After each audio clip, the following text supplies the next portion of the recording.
जमीनी विवाद घर घर का वह किस्सा है जो प्रत्येक घर में आज हो रहा है। और जब कोर्ट कचहरी के चक्कर शुरू होते हैं, वहाँ लोग शारीरिक, आर्थिक और मानसिक तीनों समस्याओं का सामना करते हैं। जैसे ही कोर्ट कचहरी का नाम आता है, ऐसा लगता है मानो किसी दलदल में हम फंस चुके हैं। लोग हर संभव प्रयास करते हैं वहाँ से निकलने का, लेकिन समय और परिस्थिति उन्हें वहाँ से निकलने नहीं देती है।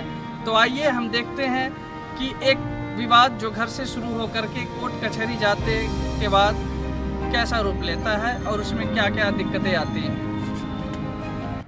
भैया सुना ना, एगो दिक्कत हो गई। हमरा एगो जमीन बेचे जाई छी, हमरा बहुत जरूरी काम, हमरा बहुत पैसा के बहुत जरूरी हो।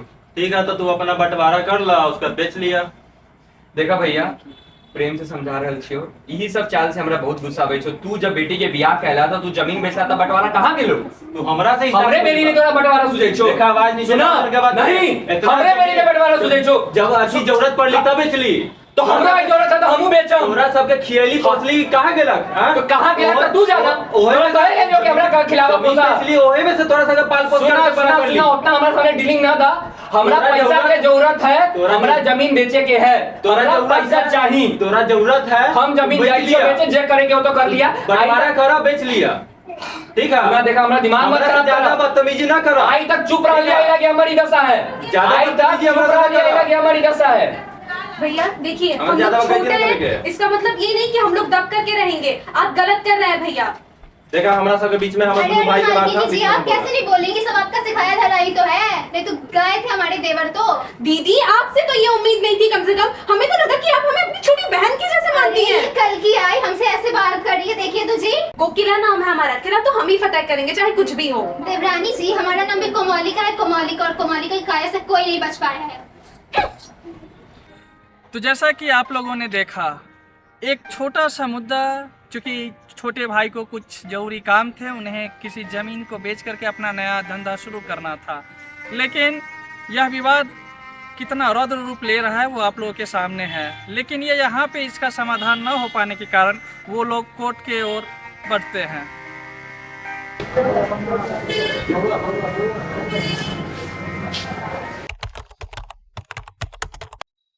On behalf of defendant number 1 and 2 sir, आज सर हमारे डिफेंडेंट नंबर 2 के विटनेस नंबर 2 है, जिनका आज गवाही करवाना था, लेकिन किसी कारणवश वो आज सर नहीं आ सके हैं। हमने एक टाइम पिटीशन दाखिल किया है, उसको जरा देख लिया जाएगा और अगले तारीख के लिए इसको नियत किया जाए। हम अगले तारीख पर उनकी गवाही करवा देंगे सर।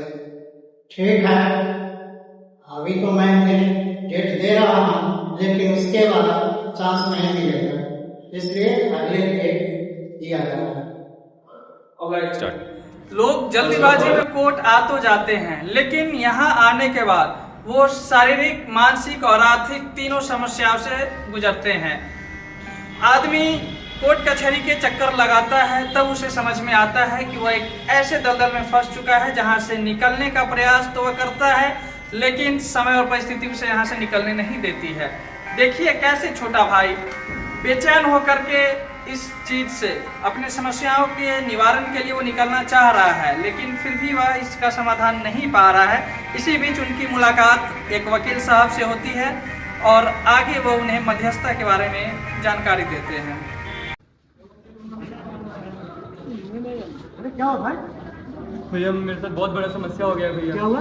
भैया हमको बिजनेस करना है भैया, हमको पैसे का बहुत ज़्यादा जरूरी है। मेरा जो बड़ा भाई है भैया, वो पैसा नहीं बोल रहा है कि ज़मीन पहले बंटवारा करो तब तुम ज़मीन बेच सकते हो, ऐसे नहीं बेच सकते। जब उसको जरूरी था भैया तो वो ज़मीन बेचा, जब आज हमको जरूरी है तो भैया वो ज़मीन बेचने नहीं दे रहा है भैया। सही मामला है, आप इस चीज़ को मीडिएशन में जा सकते हैं, मीडिएशन में इस चीज़ का हल हो सकता है। मीडिएशन क्या है भैया? मीडिएशन दोनों वो चीज़ है, ठीक है, जिसमें आप दोनों भाई आपसी सहमति में आ करके, ठीक है, आप दोनों भाई एक साथ मिलकर के बात कर सकते हैं और मामला का हल कर सकते हैं, जिसमें आपकी जो समस्या है उसका समाधान। भैया ये जल्दी हो जाएगा ना भैया, ये क्योंकि भैया हो जाएगा। क्योंकि बंटवारा बहुत लंबा चलता है भैया। जल्दी हो जाएगा ना भैया? भैया प्लीज़ मेरा मदद करिए इस चीज़ में भैया, हमको पैसे का, हमको बिजनेस करना है, बहुत ज़्यादा जरूरी है भैया। ठीक है भैया। मैं बता देती हूँ, मध्यस्थता से बहुत बड़ा बेनिफिट है। एक समय की बचत, आर्थिक और मानसिक दोनों में क्षति से बचा, है कि नहीं? जी। आप कोर्ट आना है आदमी परेशान रहता है। बहुत आर्थिक स्थिति भी अच्छी नहीं है तो बहुत आदमी कर्ज लेकर आते हैं मध्यस्थता मैंने कोर्ट में कि भाई हमको ये करना है, ये काम है, ये कागज खरीदना है, ये सबसे बचत हो गया। तो मध्यस्थता से बहुत बड़ी लाभ है, लाभ का उठाइए। और मध्यस्थता के विषय में जानकारी पा करके दोनों भाई मध्यस्थता के विषय में जानकारी लेते हैं और फिर आपसी सहमति बनाते हैं कि हम लोग भी out of the court settlement करेंगे और इसके लिए कोर्ट से परमिशन लेते हैं। हुजूर, आज के रोज सभी पार्टी यहाँ उपस्थित हुए हैं और इन लोगों में आपसी समझौता यह बना है कि सभी लोग साथ में आकर के सुलह सलाह करना चाहते हैं। आपसे यह प्रार्थना होगी कि सभी लोगों को 89 सीपीसी के अंतर्गत out of the court settlement करने की अनुमति दी जाए। क्या आप लोग यहाँ सर किसी बाहरी जबरदस्ती या बाहरी दबाव से यह सेटलमेंट करना चाहते हैं? जी नहीं सर, अपनी सहमति से करना चाहते हैं सर। ठीक है, मैं इसे कॉन्सेंट देता हूँ, अपनी सहमति प्रोसीड करने की देता हूँ। मध्यस्थता जिला विधिक सेवा प्राधिकार के तरफ से वह माध्यम है जहां पे सभी पार्टियां आपस में आकर के अपनी समस्याओं का निदान अपने स्तर से सुलह समझौते के माध्यम से करते हैं। यह विशेष इस प्रकार से भी हो जाता है कि जहां कोर्ट कचहरी में लोग आकर के शारीरिक, मानसिक और आर्थिक समस्याओं का सामना करते हैं, वहीं जिला विधिक सेवा प्राधिकार की इकाई मध्यस्थता निःशुल्क सेवा प्रदान करती है, जहां पे आकर के इन सभी चीज़ों से आसानी से मुक्ति पाई जा सकती है और शांतिपूर्ण व्यवस्था के माध्यम से समस्याओं का निपटारा किया जाता है। प्रणाम सर। नमस्ते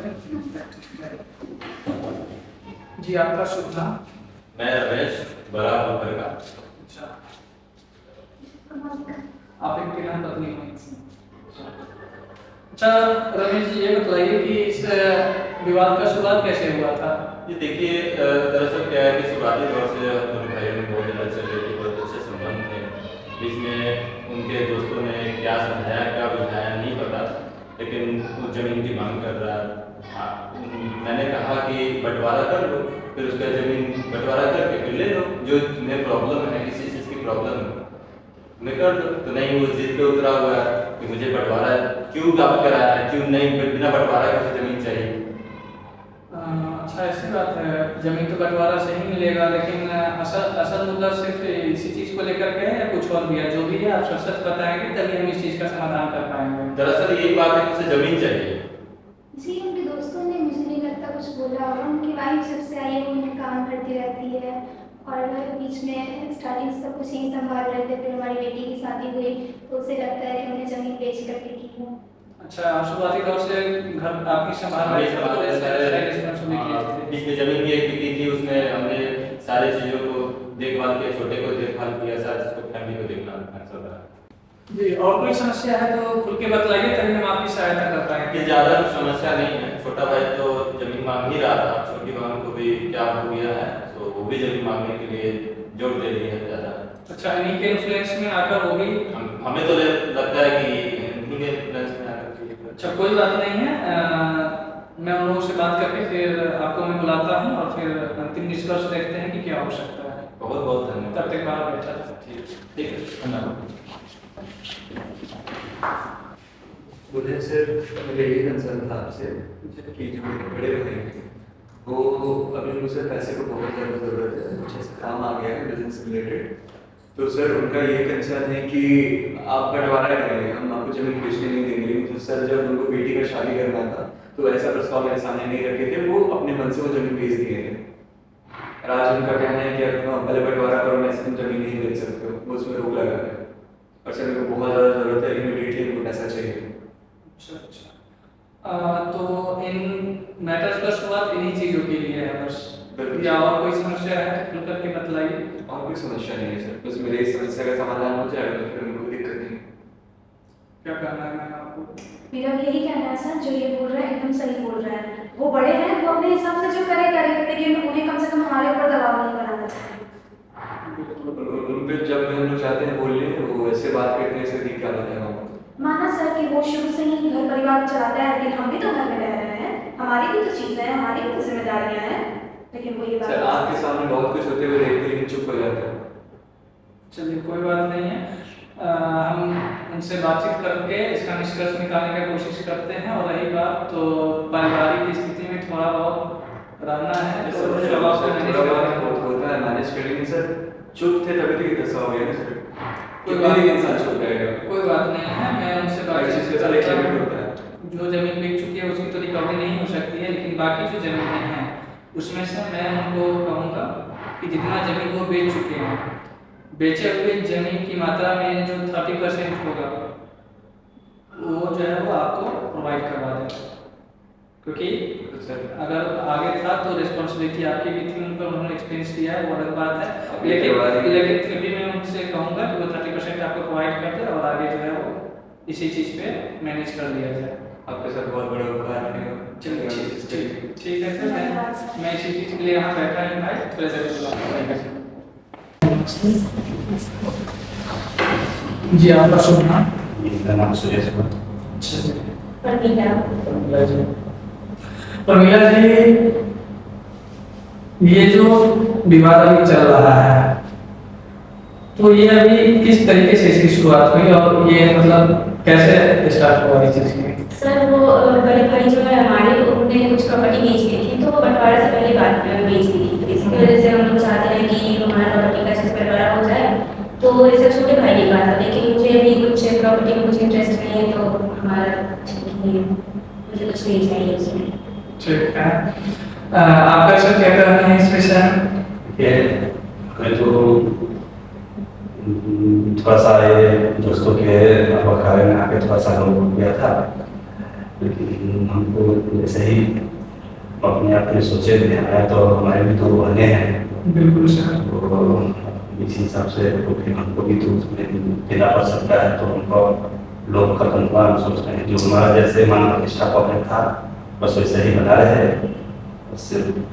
बहुत अच्छी सोच है आपकी सुरेश जी, और वास्तविक मैं आपको बतलाऊं, अभी जितने भी कोर्ट केसेस आ रहे हैं मीडिएशन में हम लोग रेगुलर यहाँ डील करते हैं, मैं आपको सच बताऊं तो समस्या असल में कुछ होती नहीं है, लोग अपने हिसाब से समस्या बनाते हैं और इस वजह से आज जो सामाजिक रिश्ते भी हैं वो भी खत्म होते जा रहे हैं। लेकिन मैं आपसे बहुत ज़्यादा प्रभावित हूँ कि आपने सेल्फ एनालिसिस किया इस चीज़ों को और बहुत अच्छा निर्णय है आपका।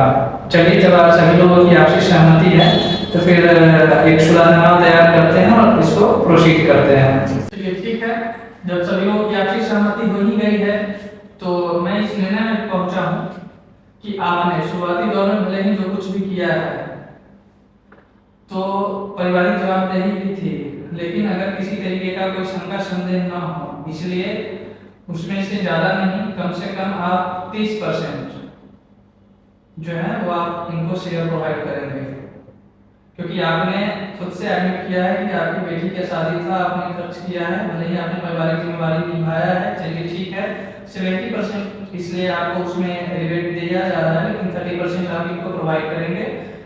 और सबसे बेहतरीन तो सोच हमें सुरेश जी की लगी है कि ये आपके साथ अपना पुराना जो संबंध जैसे रहा है, जो मान प्रतिष्ठा इनका शुरुआती दौर से रहा है, उस चीज़ को आप लोग बरकरार करेंगे और प्रेम सद्भाव के साथ आप लोग जो है पारिवारिक जीवन को व्यतीत करेंगे।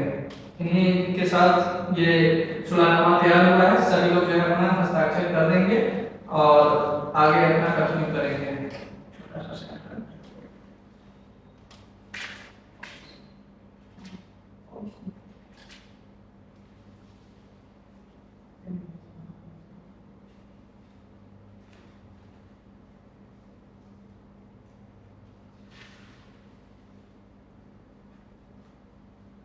करिए आप बड़ी है ना।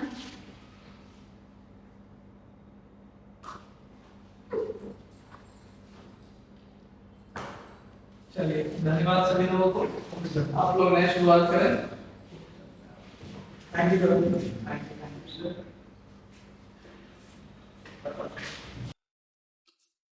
मध्यस्थता एक ऐसी प्रक्रिया है जिसके माध्यम से हम लोग जो भी विवाद लंबे समय तक चलते हैं, जैसे अभी आपने वर्तमान में देखा कि यह जो सिविल सूट है, समान परिस्थिति पे कोई भी जो सिविल सूट होता है वो लंबे समय तक चलता है, और सिविल सूट ज्यादातर समान परिस्थितियों में बहुत बड़े मुद्दे को लेकर के नहीं होता है, छोटी छोटी बातों को लेकर के होता है, जिसे आपसी समझौते के तौर पे सुलझाया जा सकता है। मध्यस्थता जिला विधिक सेवा प्राधिकार की तरफ से वह एक माध्यम है जहां सभी पक्षकार साथ में आकर के अपने समझौते से, अपने सूझबूझ से, एक वकील के माध्यम से अपनी सहमति और सुलहनामा तैयार करके मामले को निपटारे करने के लिए राजी होते हैं।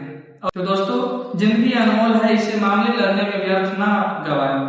मध्यस्थता अपनाएं, शांति एवं संतोष पाएं और सुखमय जीवन का आनंद लें। मैं doctor Ravindra Rai, convener legal aid and service इसके लिए हमारे यहाँ इंस्टीट्यूशन में लीगल एड एंड सर्विस के लिए सेल है, जो समाज के गरीब और वंचित लोगों को जो है legal ad free of cost पहुँचाता है। हमारे यहाँ जो है आपसी जमीन से रिलेटेड जो है गरीब लोगों को जिसको ज़रूरत है मीडिएशन के लिए जालसा को रेफर किया जाता है। फ्री ऑफ कॉस्ट जो है हमारे यहाँ एक पैनल लॉयर है, एडवोकेट है, उनके द्वारा जो है कानूनी सहायता पहुँचाया जाता है। मुजफ्फरपुर के नियर बाई विलेजेस में हम लोग लीगल अवेयरनेस कैंप का आयोजन करते हैं, जिसमें domestic violence, child rights, women rights, इन सब मुद्दों पे जो है इस राइट्स के बारे में ग्रामीणों को अवेयर करते हैं। हमारे यहाँ जो है टीचर्स मेंबर हैं इस लीगल एड के, और स्टूडेंट्स मेंबर हैं। स्टूडेंट्स भी जो है बहुत ही गर्मजोशी से इसमें पार्टिसिपेट करते हैं। मध्यस्थता राष्ट्र के लिए 90 दिनों का विशेष अभियान हमारे यहाँ पूरे भारतवर्ष में चलाया जा रहा है, माननीय सर्वोच्च न्यायालय के नालसा के निर्देश पर। और ये जो मध्यस्थता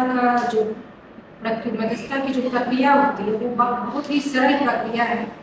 इसमें हमारे 40 आवर्स के ट्रेन मीडिएटर, जिसमें हमारे गण्यमान्य अधिवक्तागण भी हैं और हमारे विद्वान जजेस भी हैं, जिन्होंने ट्रेनिंग पाई है, और जो ट्रेनिंग में उन्हें टेक्निक्स बताया गया है उसके आधार पर वे लोग जो है मध्यस्थता से केस का समाधान करते हैं। तो ये आम जनों के लिए जिनका केस हमारे यहाँ मुजफ्फरपुर न्यायालय में लंबित है, उनके लिए ये बहुत ही अच्छा अवसर है जो वो जिला विधिक सेवा प्राधिकार के मध्यस्थता केंद्र में आए और अपने केसों का निष्पादन कराए। और इसमें जो वाद रखे गए हैं उसमें समन्वय वाद है, उपभोक्तावाद के मामले हैं, ऋण वसूली के मामले हैं, घरेलू हिंसा के मामले हैं, वैवाहिक मामले हैं, और उसके बाद आपको बेदखली, विभाजनवाद, इन सभी वादों का समाधान यहाँ किया जाता है। समन्वयवाद हमारा जो लोक अदालत में होता है वो यहाँ नहीं होता है। यहाँ की विशेषता ये है कि अगर यहाँ पार्टी तैयार नहीं है तो पार्टी को तैयार किया जाता है जो वो अपने इन केसों में जो वर्षों से लंबित है। जैसे आप विभाजनवाद को देख लीजिए, अपने घर में का ही ये वाद है और बहुत दिनों तक चल रहा है। तो इस तरह के बाद में दोनों पक्षों को बुलाकर एक मध्यस्थ के बीच केसों का निष्पादन किया जाता है। तो ये हमारा बहुत ही अच्छा है, टेक्निक है। इसमें आइए, इस प्रक्रिया में लोगों को, आम जनों को हम लोग बोल रहे हैं कि ये भारी संख्या में आके अपने केसों का निःशुल्क सरल रूप से आप निष्पादन करें। और अंत में मैं आप सभी लोगों से यह अपील करना चाहता हूं कि आप भी अपनी निजी समस्याओं को लेकर के मध्यस्थता को अपनाएं और जल्द से जल्द अपनी समस्याओं का समाधान पाएं। धन्यवाद।